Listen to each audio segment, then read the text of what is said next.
Superfast express के AC coach में मैं आराम से पैर फैलाए लेटा था।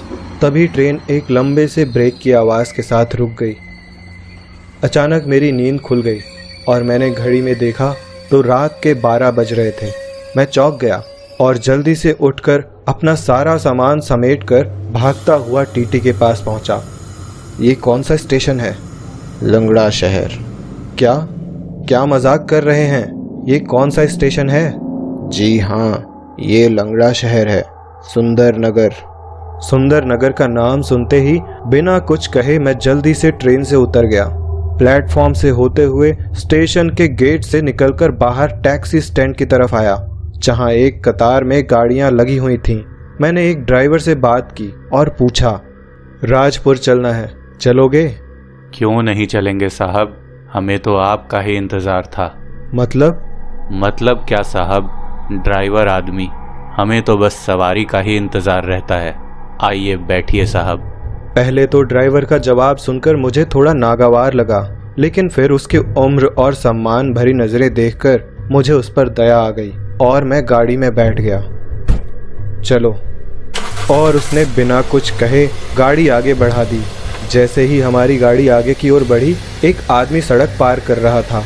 वो लंगड़ा कर चल रहा था, इसलिए ड्राइवर ने गाड़ी थोड़ी धीमी कर दी और वो सड़क पार कर गया। अब हमारी गाड़ी थोड़ी ही देर में फर्राटे भर रही थी। सड़क के दोनों तरफ चल रहे राहगीरों और अजीबो गरीब लोगों को देखकर मेरी नज़रें टिकी ही रह जाती।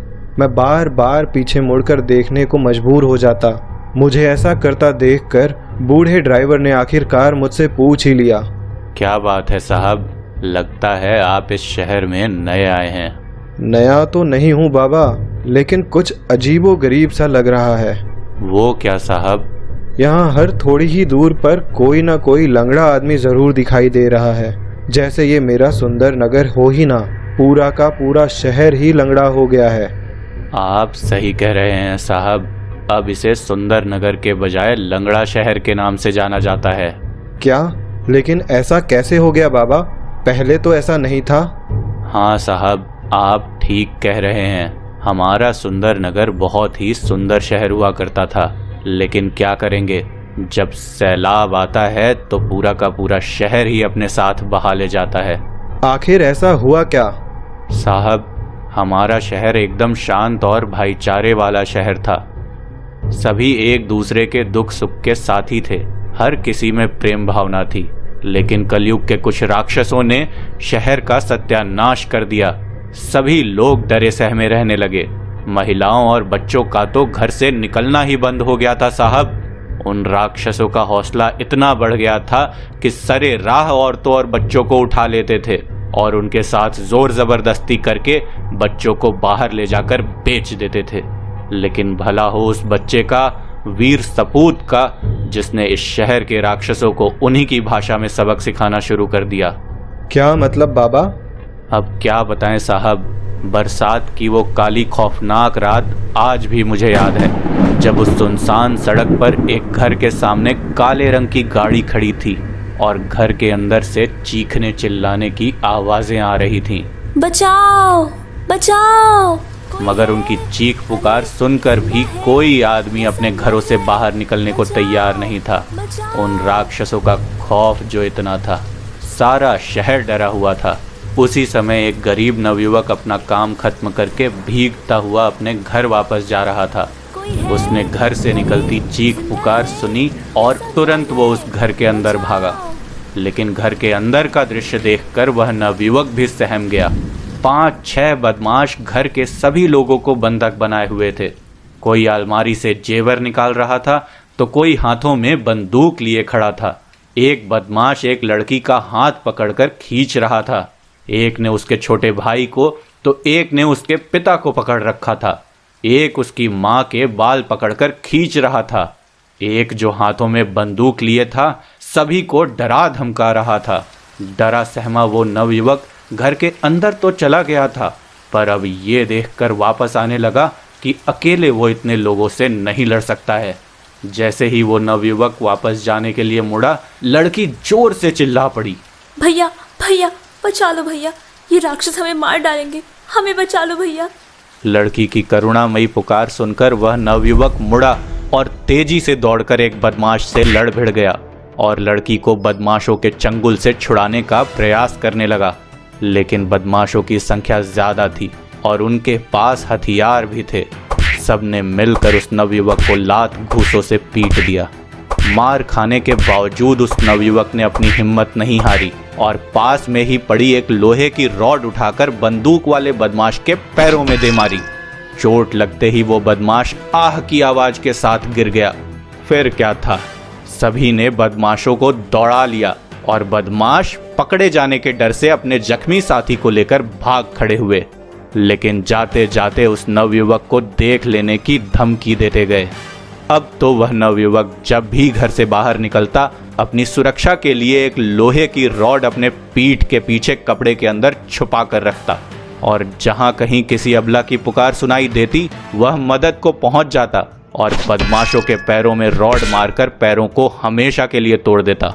यहाँ की पुलिस कुछ नहीं करती क्या? क्यों नहीं करती साहब, जरूर करती है। एक दिन की बात है, एक रात बीच सड़क पर एक लड़की को दो बदमाश जबरदस्ती खींच कर ले जा रहे थे। वह लड़की चिल्लाए जा रही थी लेकिन कोई आगे आने वाला नहीं था। वो काली खौफनाक रात का मंजर देखकर बड़ा ही भयावह लग रहा था कि इसी बीच न जाने कहां से वह नवयुवक भगवान बनकर आ गया। उसने अपनी रॉड निकाली और सारे बदमाशों के पैर तोड़ डाले। तभी सामने से पुलिस की गाड़ी सायरन बजाते हुए आई और उसमें से निकले दरोगा ने हाथ में रॉड लिए उस नवयुवक पर अपनी गन सीधे तान दी। इतना देखते ही डरी सहमी खड़ी वह लड़की भागकर दरोगा के पास आई, जो कि उसका अपना सगा भाई था, और आकर उसके और नवयुवक के बीच दीवार बनकर खड़ी हो गई। सुमन, तुम हट जाओ सामने से। नहीं भैया, आप ऐसा नहीं कर सकते हैं। अगर आज आपकी बहन जिंदा है तो इसी की वजह से, इसने ही आपकी बहन की इज्जत बचाई है। हट जाओ, तुम इसे नहीं जानती। ये वीर सिंह है और पुलिस को इसकी तलाश है। लेकिन भैया, ऐसे वीर भाई की तलाश हम सब बहनों को है। जाओ भैया, तुम चले जाओ यहाँ से। हम सबको अब तुम जैसे भाई की जरूरत नहीं है। इस तरह वीर सिंह की दिलेरी और बहादुरी से सुंदरनगर के लोगों का आत्मविश्वास जाग उठा था। अब सभी ने मिलकर बदमाशों का विरोध करना शुरू कर दिया, जिससे बदमाश शहर छोड़कर भागने लगे। लेकिन वो इंसानियत के दुश्मन मानव के रूप में दानव उस नवयुवक वीर सिंह से बदला लेने को उतारू हो गए थे। वीर सिंह अपने घर में अकेला पुरुष था, दो छोटी छोटी बहनें और माँ। एक दिन वीर सिंह जब अपने काम पर चला गया, उन राक्षसों ने उसके घर पर धाबा बोल दिया। माँ को बंधक बनाकर दोनों बहनों को उठा ले गए। सब चिल्लाती रहीं, लेकिन कोई आगे नहीं आया। वीर सिंह जब काम से लौटा तो माँ ने उसको वो चिट्ठी दिखाई जो बदमाशों ने जाते समय माँ को दी थी। उसमें लिखा था, वीर सिंह, आज तुम्हारी वीरता की कहानी हम लिखेंगे। अगर अपनी बहनों को बचाना चाहते हो तो काली पहाड़ी पर आ जाना। समय रात के 2 बजे। तुम्हारा शुभ चिंतक काली चरण। माँ, मैं अपनी बहनों को लेने जा रहा हूँ, तुम मेरा इंतज़ार करना। साहब, इस तरह वीर सिंह अकेले ही काली पहाड़ी पर जा पहुंचा। वहां पर 4-5 लोगों ने वीर सिंह की बहनों को घेर रखा था।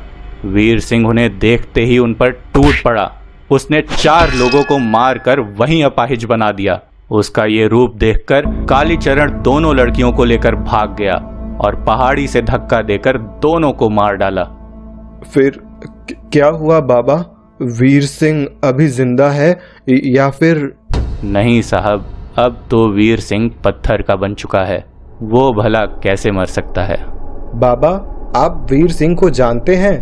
क्या आप मुझे उससे मिलवा सकते हैं? मैं ऐसे वीर पुरुष का दर्शन करना चाहता हूँ। ठीक है साहब, जैसी आपकी इच्छा। ये आप मुझे कहाँ लेकर आ गए बाबा? ये तो काली पहाड़ी है। वीर सिंह की बहनों को कालीचरण ने यहीं पर तो मारा था। मुझे तो वीर सिंह से मिलना है। गाड़ी रुक जाती है। ड्राइवर और मुसाफिर दोनों गाड़ी से उतरते हैं। घड़ी में समय क्या हुआ है साहब? रात के 2 बज रहे हैं। आप कौन हैं बाबा, और वीर सिंह यहाँ कहाँ है? अपनी आंखें ठीक से खोलो कालीचरण, 20 साल से तुम्हारा ही इंतजार था। चलते चलते अब थक सा गया हूं। नहीं नहीं, मुझे छोड़ दो, जाने दो, मुझे छोड़ दो। वो पहाड़ी पर ले जाकर उसे पहाड़ी से नीचे गिरा देता है। नहीं। लो छोड़ दिया। ये रहा हमारा आखिरी सफर।